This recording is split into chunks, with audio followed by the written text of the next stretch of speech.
Ginoo nga na ay teacher o exhorter sa iglesia mga igsoon.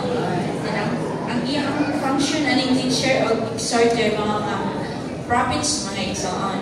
Kung manudlo mo galing ang mga teacher sa iglesia or exhort siya sa pulong sa Ginoo, so dili po siya kung palapian yung kaayo ganang panudlo or teacher ba siya or yung exhort siya o ganang naana siya kusog sa iya ang pagpamulong. Naaday mga prophets na mabadlong yung mga igsoon. So badlungan yung na staff na kakay perti na pagkaayo ng power kay na yung istorya niya.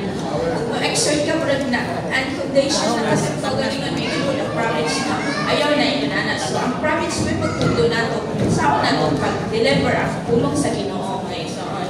So all living is living by Christ and expressing